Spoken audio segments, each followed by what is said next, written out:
Break से वापस आ रहे हैं। आप देख रहे हैं आज का मुद्दा। हमारे साथ भाजपा नेता बालचंद्र मिश्र जी भी जुड़ चुके हैं इस कार्यक्रम में। बालचंद्र मिश्र जी, स्वागत है आपका।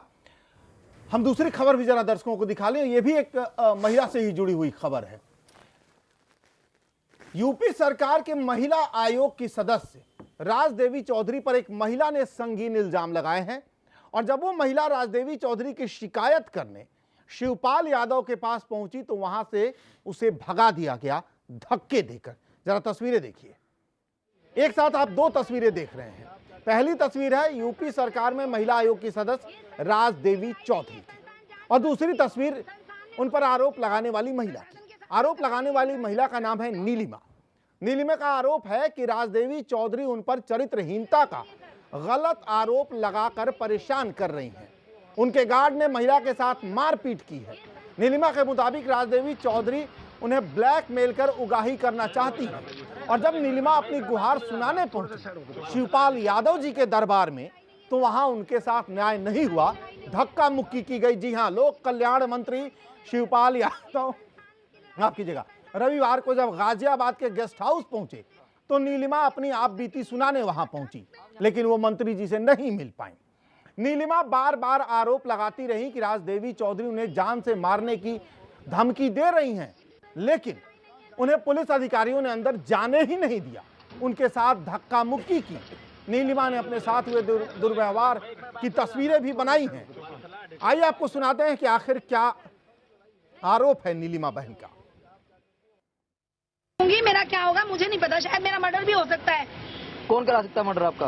प्रशासन के साथ मिलकर के राजनेता करा सकते हैं। आप यहाँ पे मंत्री से मिलने आए थे, आप तो आपको मिलने मैं दिया? यही कहने आई थी, नहीं मिलने दिया। किन्होंने रोका आपको? बाहर से निकाल दिया। किसने रोका था? किसने रोका आपको मंत्री से मिलने के लिए? काफी सारे लोग थे जिन्होंने रोका। प्रशासन खड़ा था सामने जिन्होंने रोका। जिन्हें हम वोट देकर अपना नुमाइंदा चुनते हैं, हम उम्मीद करते हैं कि वो हमारा प्रतिनिधित्व करेंगे, लेकिन वो कैसे करते हैं प्रतिनिधित्व जरा देखिए। इस बारे में जब हम शिवपाल यादव से सवाल पूछने गए तो उन्होंने क्या किया, ये आप तस्वीरों में देखिए।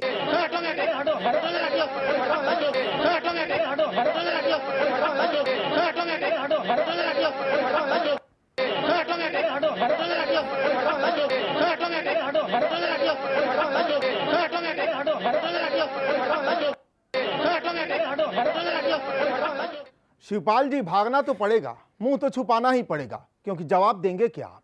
आपके पास जवाब है क्या कि आप देंगे? आपकी बेटियां धरने पर हैं क्योंकि शोधे छेड़ते हैं, थानेदार शोधों के साथ खड़ा होता है। महिलाओं को आपके गार्ड पीटते हैं, आपसे मिलने नहीं देते। क्या जवाब दीजिएगा, बताइए ना शिवपाल जी। भागना तो पड़ेगा, मुंह छुपाने की नौबत तो है। भोगनीपुर थाने के एसओ अनिल कुमार हमारे साथ जुड़ गए हैं। अनिल कुमार जी, स्वागत है आपका। 200 बच्चियां धरने पर बैठी हैं, इसलिए बैठी हैं कि शोधे छेड़ते हैं और अब वो मारे डर के स्कूल नहीं जा पा रही हैं। आपके थाने क्षेत्र का मामला है सर, ऐसे चलाते हैं आप थाना और ऐसे चलता है आपका इलाका? ऐसा नहीं, कहीं पे धरने पे नहीं बैठी। आज हम सभी लोग गए थे, हमारे अधिकारीगण भी गए थे वहाँ पे। वहाँ पे 2 सिपाही हमारे थाना क्षेत्र से, 2 सिपाही सट्टी थाना के 24 घंटा 2-2 सिपाही गश्त करेंगे, उसी रूट पे गश्त करेंगे। ये फैसला कब लिया आपने? आज शाम तक तो नहीं लिया था सर? नहीं, आज लिया है फैसला। सब गश्त कर रहे हैं, सुबह से ही गश्त हो रही है। सुबह से नहीं हो रही सर, दोपहर बाद तक तो हमारी टीम वहाँ थी। नहीं, दोपहर बाद तक थी, बाकायदा सुबह से थे। हो सकता है देख ना पाए हो, और कंटिन्यू गश्त रहेगी वहाँ पे। सर यही तो मुश्किल है, पुलिस वाले दिखते ही नहीं है कहीं, इसीलिए तो हम नहीं देख पाते हैं सर। अनिल कुमार जी, नहीं ठीक, वहाँ गश्त रहेगी, कंटिन्यू रहेगी हमेशा के लिए। कंटिन्यू। कोई कार्रवाई हुई? शोधों पर कार्रवाई कर पाया? वो तो मुकदमा लिखा गया, जेल चला गया है वो जी। मुकदमा लिखा गया, जेल गया है जी। सुरक्षा जिम्मेदारी हम लोगों की, पूरी सुरक्षा करेंगे। अरे थानेदार साहब, आप तो बधाई के पात्र हैं भाई, आप शोधों के खिलाफ खड़े हो गए, आपने बेटियों की आवाज सुन ली। बिल्कुल खड़े रहेंगे, हम संभव मदद करेंगे, हमेशा मदद करेंगे। पुलिस अपराधियों के खिलाफ कब से हो गई उत्तर प्रदेश में? क्यों, ऐसा क्या है भाई? आप लोग जो है, आज बेटियों को धरने पर बैठना पड़ा, पंचायत को ये कहना पड़ा कि बेटी की इज्जत बड़ी है शिक्षा से, हम स्कूल नहीं भेजेंगे, उसके बाद आप लोग जागे हैं भाई साहब? नहीं, ऐसा नहीं है हमारे यहाँ। और अगर आप उसके बाद जागे हैं थानेदार साहब, तो मैं कैसे आपको सर्टिफिकेट दूं, मैं कैसे आपका प्रशस्ति गान करूं? आप पहले धरातल पे किसी को भेज दीजिए, गाँव में भेज दीजिए, आप किसी को कल सुबह भेज दीजिए, हम साथ में जाएंगे। चलिए ठीक है, कितने दिन तक आपकी गश्त रहेगी? 2-4 दिन, 10 दिन, कितने दिन? हमेशा रहेंगे। 2 सिपाही 24 घंटा गश्त किया करेंगे, 2 सिपाही रात में, 2 सिपाही दिन में। 2 सिपाहियों से काम चल जाएगा? 2 सिपाही हमारे थाना क्षेत्र के हैं, 2 सिपाही सट्टी के रहेंगे जी।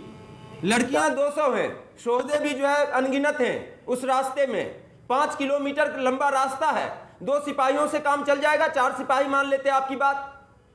मान्यवर 3 किलोमीटर रास्ता है जिधर लड़कियां पढ़ने जाती है जी। हमारा सिपाही सफिशियंट है इसके लिए। तो आपका सिपाही जो है 3 किलोमीटर तक देख सकता है, उसकी नजरों में कोई दूरबीन लगा हुआ है? बिल्कुल। दूरबीन की क्या बात कर रहे हैं भाई, बाइक से हमारा सिपाही गश्त करेगा जी। हम लोग भी मूवमेंट पर रहेंगे, उस पर चौकीदार भी हमारा गश्त करेगा। तो हम ये उम्मीद करें ना कि हमारी कोई बहन, हमारी कोई बेटी पढ़ाई से महरूम नहीं रह पाएगी आपके इलाके में। बिल्कुल 100%।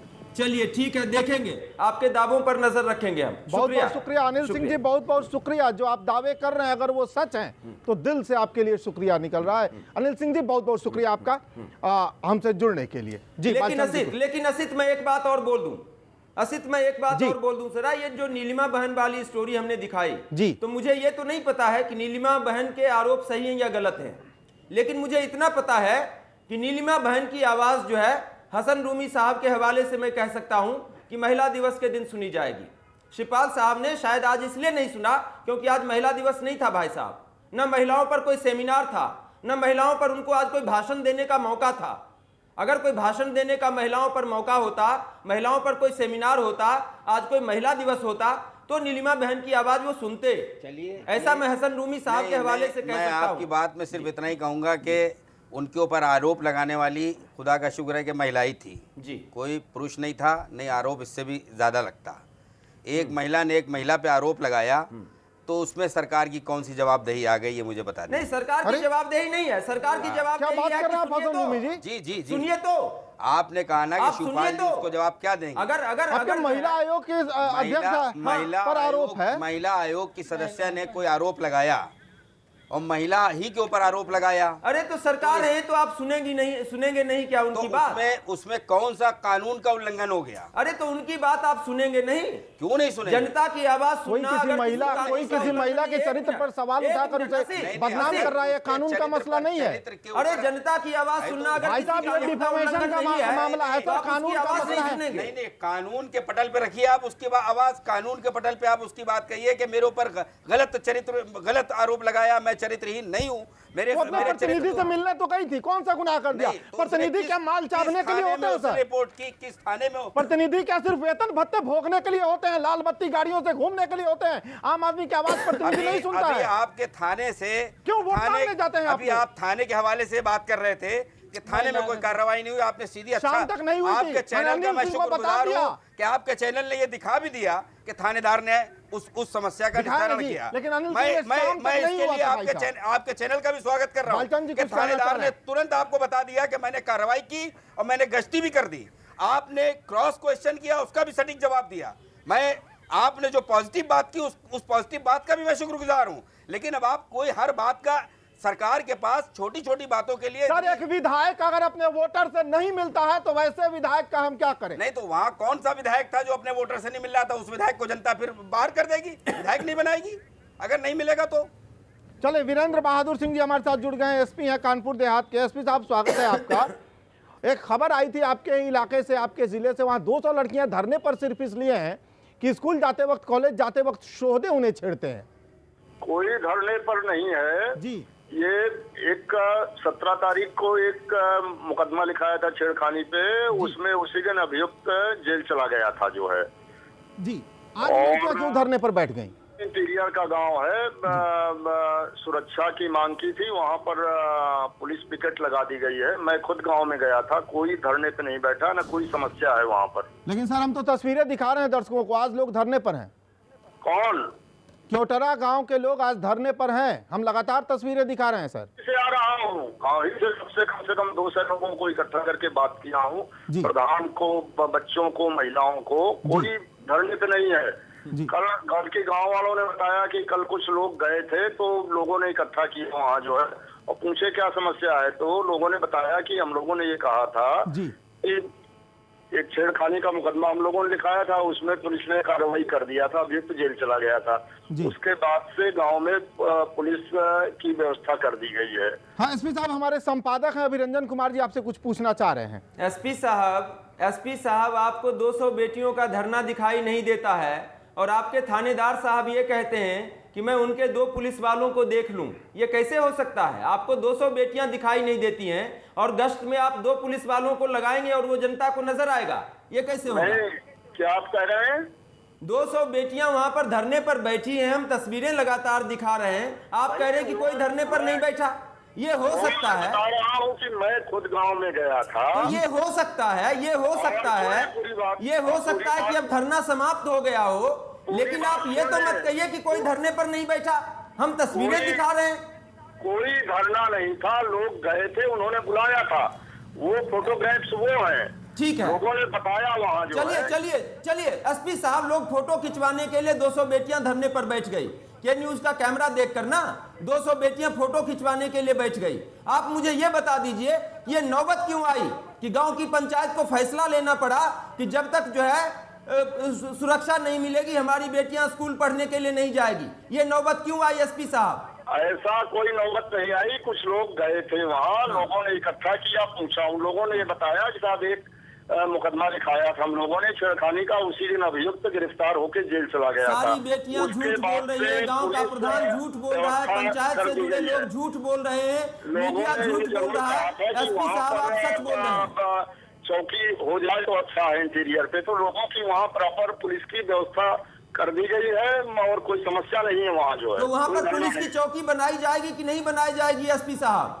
कोई धरना नहीं है वहाँ पर सुरक्षा व्यवस्था कर दी गई है। एसपी साहब धरना समाप्त हो गया, गश्त के लिए लगा दिया गया है। एसपी साहब धरना समाप्त हो गया, वहाँ पर पुलिस चौकी आप बनाएंगे नहीं बनाएंगे ये बताइए, हाँ या नहीं?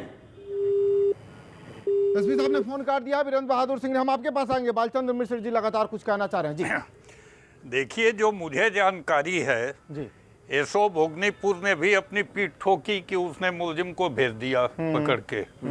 एसपी साहब भी कह रहे हैं कि भेज दिया गया। मुझे जो जानकारी है कि वो अकेला सोहदा नहीं था लड़कियों को छेड़ने वाले, 4-5 लड़कियों के साथ उसका भाई भी पूरा था समूह है और 3 सोहदे थे, 3 थे, जिनमें 2 के बारे में क्यों नहीं चर्चा हो रही है? वो 2 कौन थे और कहाँ गए? केवल एक को पकड़ के भेज दिया और 2 को का कहीं चर्चा नहीं हो रही है।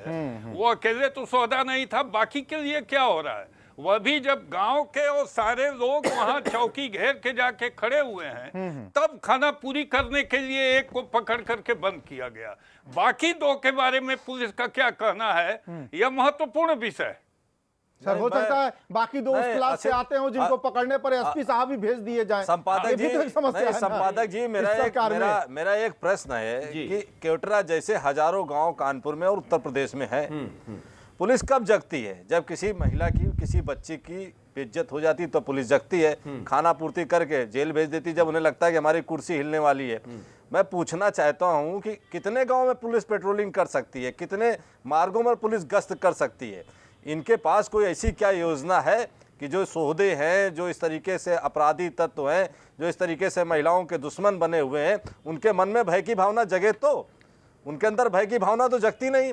नमूना दिखाई दे रहा है कि उत्तर प्रदेश सरकार के कैबिनेट मिनिस्टर, सरकार के मुखिया के एक तौर पर शिवपाल जी हैं, उनको एक महिला जब अपनी बात नहीं सुना सकती, अपना दर्द नहीं बता सकती, वो सुनने के लिए तैयार नहीं है, तो कौन महिलाओं को यहाँ पर अधिकार देगा? कहाँ की हेल्पलाइन और महिला लाइन? ये सब ढकोसला है। जब आप साक्षात नहीं सुन पा रहे उस महिला का दुख दर्द, आप न्याय नहीं कर पा रहे, आपका मिनिस्टर का दर्जा पाई हुई एक महिला इस तरीके की, क्या जांच की कार्रवाई की गई? अगर पुलिस अधिकारियों ने देर की, भोगनीपुर की पंचायत कोई छोटी मोटी पंचायत नहीं है, एक कानपुर के एक हिस्से की छोटी सी पंचायत है, लेकिन पूरे देश में एक मैसेज जा करके खड़ा हुआ, ये गाँव इतना मतलब विवश हो गया है, वहां का प्रधान, वहां के माता पिता, कि अपनी बेटियों के स्कूल नहीं भेज पा रहे। शैलेंद्र जी और बालचंद्र जी, आप दोनों ने बड़े ही अहम सवाल उठाए हैं, आप दोनों ने ही बड़े ही अहम सवाल उठाए हैं, लेकिन मैं आपको बताना चाहता हूं पूरी जिम्मेदारी के साथ पुलिस के बारे में। यह मैं सिर्फ कानपुर पुलिस या उस थाने की पुलिस के बारे में नहीं बता रहा हूं, ये जो शोहदों पर और मजनुओं पर कार्रवाई नहीं हुआ करती है, या देर से हुआ करती है, या आंदोलन होने के बाद हुआ करती है, या दिखाने के लिए 1-2 लोगों को पकड़ लिया जाता है, बाकी लोगों को छोड़ दिया जाता है, ये इसलिए होता है क्योंकि पुलिस और शोहदे मिले होते हैं, पुलिस और अपराधी मिले होते हैं, पुलिस और मजनू मिले होते हैं। खुद पुलिस में कई सारे मजनू होते हैं। आपको पता है कि इलाहाबाद में एक छात्रा ने जो है एक पुलिस वाले को जमकर धुनाई की, उसको थप्पड़ मारा क्योंकि वो पुलिस वाला ही मजनू था।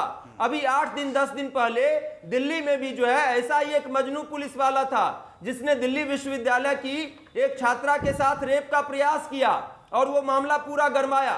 तो पुलिस में ही इतने मजनू बैठे हुए हैं, आप थानों में महिलाएं जाना नहीं चाहती हैं, पुलिस से डरती है महिलाएं कि थाने में रिपोर्ट लिखाने जाएंगे उनके साथ कोई अनहोनी घटना न घट जाए।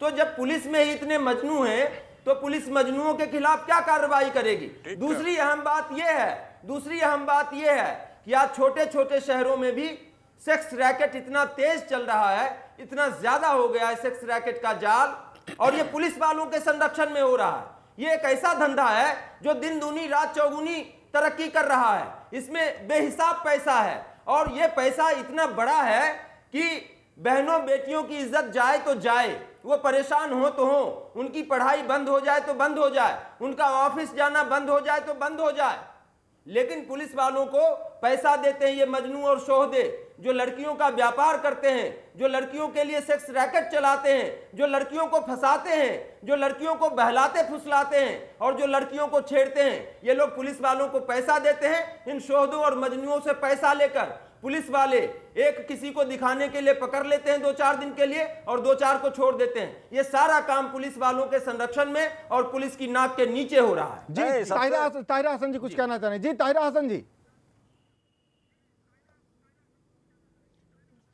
मैंने ये कहना था, मैं पूछ नहीं पाई कि एसपी साहब से ये नहीं पूछा गया कि जो एक पूरा आंदोलन खड़ा करने के बाद अब वो कह रहे हैं पकड़ा है, एफआईआर दर्ज हुई है, वो आप बराबर दिखा रहे हैं। लोग आंदोलन कर रहे थे, धरने पे बैठे थे, तो क्या उस इंचार्ज, चौकी इंचार्ज के खिलाफ कोई कार्रवाई होगी? क्योंकि देखिए जो जस्टिस वर्मा की जो हम लोग का जो बन के आया है पहले सरकार ये देखेगी, मुझे लगता है ताहिरा जी जो चौकी कार्रवाई करने की सरकार इन सब चीजों का बड़ा ख्याल रखती है, कौन किस जाति से किस वर्ग से आता है। चौकी इंचार्ज के खिलाफ अगर इस बुनियाद पर कार्रवाई की जाएगी तो पूरी उत्तर प्रदेश पुलिस को सस्पेंड करना पड़ेगा। एसपी साहब की मजबूरी ये है कि अगर इस बुनियाद पर वो चौकी इंचार्ज के खिलाफ एक्शन ले ले तो समूची उत्तर प्रदेश की पुलिस को इस बुनियाद पे सस्पेंड करना पड़ेगा। किसी थाने में जनता की सुनवाई नहीं हो रही है, अपराधियों की सुनवाई हर जगह हो रही है, लेकिन जनता की सुनवाई नहीं। कुछ कहना चाह रहे, पहले हम बालचंद जी से बात करें। महिलाओं के प्रति होने वाली हिंसा, पूरे कुएं में भांग पड़ी अगर महिलाओं के प्रति होने वाली हिंसा को रोकना है तो आपको दंड तो देना होगा। सिर्फ बड़ी बड़ी बात कहने से यहाँ नहीं काम क्या करेंगी। वो महिला थी सुतापा चौधरी, अंदर है वो सुतापा कह रहे हैं कि नहीं, सुतापा सान्याल, वो महिला थी, तो एक महिला पुलिस अधिकारी ने महिलाओं के साथ जिस तरह का भद्दा मजाक किया, आप क्या उम्मीद करेंगे उत्तर प्रदेश की पुलिस से? जी बालचंद मिश्र जी, उत्तर प्रदेश करना पड़ेगा। हाँ बिल्कुल बिल्कुल, उन्होंने मोटरसाइकिल की चाबी से हुआ, फिर 2 ने किया, फिर 1 आज ने के किया। पुलिस की स्थिति ये हो गई है, लेकिन अगर हम पुलिस में स्वयं ही कोई डर नहीं है कि अगर वो इस तरह के गलत काम को संरक्षण देती है तो उसके खिलाफ कार्रवाई होगी। पुलिस के मन में तो दूर दूर तक इसका डर नहीं है। सवाल है सोहदे के मन में बाद में डर आएगा, पहले पुलिस के अधिकारियों के मन में डर आनी आवश्यकता है कि अगर उन्होंने सही समय पर कार्रवाई नहीं किया, उन्होंने संरक्षण नहीं दिया बहनों को, बेटियों को, तो उनके खिलाफ कार्रवाई होगी। जब ये उदाहरण पेश होगा तब आगे जाके सौदों के मन में ये आतंक और भय पैदा होगा। वो जानते हैं कि वो जितना भी कर लेंगे वो उनका संरक्षण वहाँ की खाकी वर्दी वाले देंगे। और अगर मैं नहीं कहता सारे पुलिस वाले ऐसे हैं, तो लेकिन जो ठीक है वो अभी ठीक काम करने चले तो ऊपर से दबाव, अपराधियों का, ऊपर से उनको संरक्षण दिया जा रहा है कि इस तरह के गलत काम के खिलाफ वो कार्रवाई न करें। सवाल तो यह है कि सरकार की मंशा क्या है। सरकार की मंशा ठीक हो तो अभी सब ठीक हो जाए। सरकार की मंशा ठीक है तो सर्वदलीय बैठक बुला के माननीय मुख्यमंत्री जी इस पर चर्चा करके निर्णय लें कि क्या स्टेप लिया जाए कि इस तरह का पूरा प्रदेश अराजकता के चपेट में है, कैसे उससे मुक्ति मिलेगी? मन तो पहले माननीय मुख्यमंत्री का साफ हो। अब माननीय शिवपाल जी का जो पिक्चर अभी हमने देखा, एक महिला जा रही है, क्या था वो सुन तो सकते थे, एक उसके मन में थोड़ा सा सांत्वना तो होता कि वो जिम्मेदार जो एक तरह से 2 नंबर या 3 नंबर वाले विवाद के वो प्रदेश कैबिनेट के मिनिस्टर हैं, वो आज उन बात तो सुन लेते। 2 या 3 नंबर वाले मुख्यमंत्री असित नाथ जी, इसमें इस बहस में एक प्रश्न बहुत बड़ा खड़ा होता है कि इसमें पुलिस को अपनी सोच बदलनी होगी। हम लोग जनप्रतिनिधि जनता के काम सुनते हैं, उनकी शिकायतें सुनते हैं।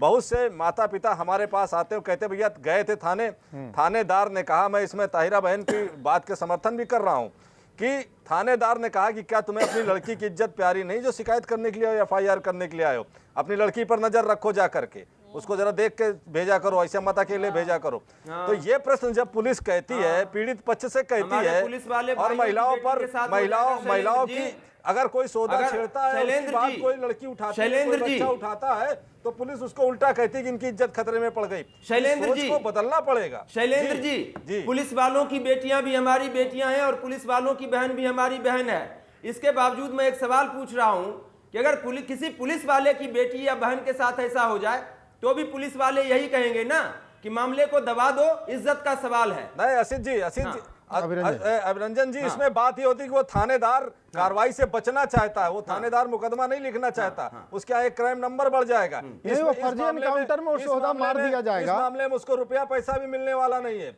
इसलिए वो अपना एक हेडेक समझता है कि कहाँ से बवाल आ गया, तो किसी तरीके से मजनुओं और शोधों के हाथों पुलिस बिकी हुई है। आज एक गाँव में ये प्रदर्शन दिखा है, शहर में बहुत मजनुओं से मोटा माल ले खाती है पुलिस मजनुओं से मोटा माल खाती है, घरों में जाकर के बैठ जाती है, स्कूल नहीं जा पाती है, पढ़ाई बंद कर देती हैं, प्राइवेट पढ़ती हैं, यही उसके कारण होते हैं। और इसके पीछे सीधे सीधे जो है ये बीमार पुलिस मानसिकता है और ये सरकार की इच्छा शक्ति की कमी है। भाई साहब, पुलिस वालों के बंगले उनकी तनख्वाहों से बुलंद नहीं हुए हैं, अपराधियों से लिए हुए घूस के पैसों से ही बुलंद हुए हैं। भाई साहब, मजनुओं से मोटा माल खाती है पुलिस। लेकिन जहां तक के न्यूज का सवाल है, मैं एक बात कह रहा हूं कि हम नहीं सोएंगे, हम उस रूट पर फिर से जाएंगे, उस रूट पर हम फिर से जाएंगे, बार बार जाएंगे। पुलिस किसके अंडर है? और हम पुलिस वाले के दावे की जांच करेंगे। हम देखेंगे कि पुलिस वालों ने आज जो दावा किया है हमारे चैनल पर, क्या सचमुच उन बेटियों और बहनों को सुरक्षा मिल गई है? हम दूसरे गांव में भी जाकर देखेंगे। ये अच्छा कदम होगा, इस कदम का स्वागत है जी। निश्चित रूप में आपने जो कहा संपादक महोदय, आप उस दावे की एक बार दूसरे गांव में भी जाएंगे और आप देखिए कि वास्तव में बहन बेटियों को सुरक्षा उस थानेदार ने दिलाई है। SP महोदय का बयान इस आपके चैनल के माध्यम से जो दिए गए वो सत्य है कि नहीं है, और अगर सत्य नहीं है तो हम आपके साथ खड़े हैं। SP साहब ने तो 90% इस सच की पोल तो हम कल ही खोलेंगे। धरना हुआ ही नहीं, कोई आंदोलन हुआ ही नहीं, किसी भी तरह इस सच की पोल हम कल ही खोलेंगे, क्योंकि बाकी 2 शोहदे पकड़े नहीं गए हैं। और ये 2 शोहदे क्यों नहीं पकड़े गए हैं, ये तस्वीर कल होगी आपके सामने। हम इसे कल ही पेश करेंगे, फिलहाल वक्त नहीं है इस कार्यक्रम को। एक वाक्य मैं अंत में फिर से अपनी इन बहन बेटियों को सलाम करना चाहता हूं, जिन्होंने यह हौसला दिखाया कि वो अपने अधिकार के लिए, अपने हक के लिए, अपनी पढ़ाई के लिए एकजुट हुई और बाहर निकली और उन्होंने आंदोलन किया। मैं अपनी तमाम बहनों और बेटियों से यह अपील करूंगा कि कानपुर की ऐसी ही बहन बेटियों की तरह इसी तरह से आप भी बहादुर बने, अपने हक और अधिकार के लिए कभी भी दबे नहीं, हमेशा बाहर आना है और अपने हक और अधिकार की आवाज को बुलंद करना है। बहुत बहुत शुक्रिया आप सभी लोगों का। बालचंद्र मिश्र जी, मोहम्मद हासन रूमी साहब, डॉक्टर शैलेंद्र दीक्षित जी, ताहिरा बहन, आपका भी बहुत बहुत शुक्रिया। अभिरंजन कुमार जी, आपका भी बहुत बहुत धन्यवाद। आखिर में आचार्य कृपलानी, नरेंद्र देव और लोहिया की आत्मा से गुजारिश, ऐसे लोगों को माफ कीजिएगा, आप ही के चेले हैं और ऐसा समाजवाद है। नमस्कार।